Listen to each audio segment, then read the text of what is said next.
Hello friends, ఇప్పుడు మనం Khajaguda junction దగ్గర కొత్తగా నిర్మిస్తున్న ఫ్లైఓవర్ మరియు అండర్ పాస్ కి సంబంధించిన వీడియో చూస్తున్నాము. ఈ ఫ్లైఓవర్ మరియు అండర్ పాస్ నిర్మాణం కోసం అంచనా వేసిన వ్యయము 220 కోట్ల రూపాయలు. ఈ నిర్మాణ పనులను సుమారుగా మార్చి 2027 కి కంప్లీట్ చేస్తారు. ఈ ఫ్లైఓవర్ మరియు అండర్ పాస్ ఎక్కడ వస్తాయి అనేది ఒకసారి గూగుల్ మ్యాప్స్ లో చూద్దాము. సో గూగుల్ మ్యాప్స్ లో చూస్తే ఇది కాజాగూడ జంక్షన్. ఇక్కడ ఉన్న రోడ్డు ఓల్డ్ ముంబై హైవే. ఇటువైపు వెళ్తే గచ్చిబౌలి వైపు, ఇటువైపు వెళ్తే షేక్పేట వైపు వెళ్తాము. అలానే ఇటువైపు వెళ్తే నానక్రామ్ గూడ వైపు వెళ్తాము. సో ఇక్కడ మీరు బ్లూ కలర్ లో చూస్తున్నది కొత్తగా నిర్మిస్తున్న ఫ్లైఓవర్. ఇది 3 లేన్ యూనిడైరెక్షనల్ ఫ్లైఓవర్. ఈ ఫ్లైఓవర్ ని కాజాగూడ వైపు నుంచి షేక్పేట వైపు నిర్మిస్తారు. ఈ ఫ్లైఓవర్ కోసం మొత్తంగా 23 పిల్లర్స్ ని నిర్మిస్తున్నారు. ఈ ఫ్లైఓవర్ మొత్తం పొడవు 1085 మీటర్లు, అలానే వెడల్పు 10.4 మీటర్లు ఉంటుంది. అలానే ఇక్కడ మీరు ఎల్లో కలర్ లో చూస్తున్నది కొత్తగా నిర్మించే అండర్ పాస్. ఇది కూడా 3 లేన్ యూనిడైరెక్షనల్ అండర్ పాస్. ఈ అండర్ పాస్ షేక్పేట వైపు నుంచి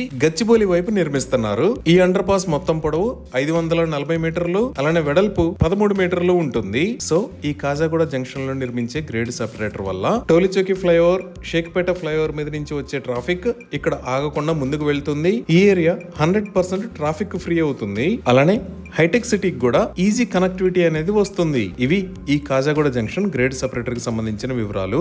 థ్యాంక్ యూ.